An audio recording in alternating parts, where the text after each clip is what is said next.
النهاردة عملت ام علي، حاجة حلوة سهلة في ثواني، مبتاخدش وقت خالص. فانا طبعا هنا جايبة الباكت جاهز، هفضيه بس وهضيفله شوية حاجات وادخله تحت الشواية 10 دقايق، مش اكتر من كده. هنضيفله بقى سكر، بشر، طبعا مكسرات اللي عندك حطيه. انا حطيت هنا سوداني اول طبقة، والسكر حسب الرغبة. حطيت هنا جوز هند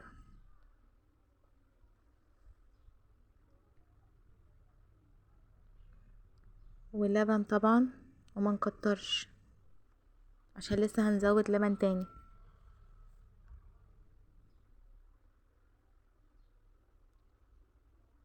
طبعا السكر انا حطيت معلقتين سكر بس، واللي حابب بقى يقلل يزود براحته يعني.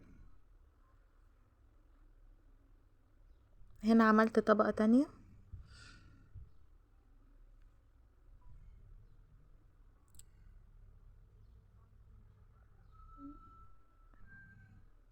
واللي عندها كريم شانتيه، عندها كريمة حلويات، قشطة بتاعة اللبن، برضو ممكن تضيف الحاجات دي، بتبقى حلوة جدا.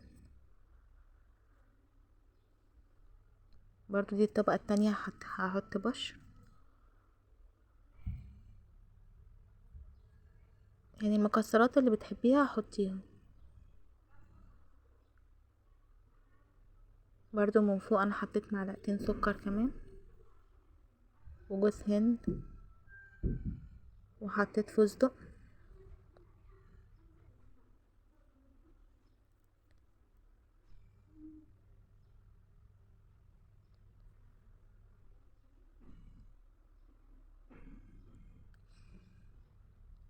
واللبن بقى اخر حاجة، هحط 3/4 عشان ما تبقاش طرية قوي.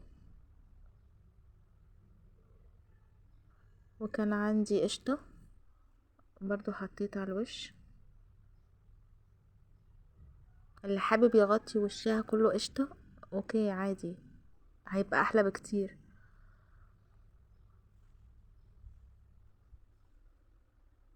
بس ندخلها الفرن 10 دقايق بالظبط تحت الشواية، هي هتاخد لون بس، وهتطلع بقى لو في مكسرات تاني نحط عليها وخلاص. جربوها وقولولي رأيكم فيها.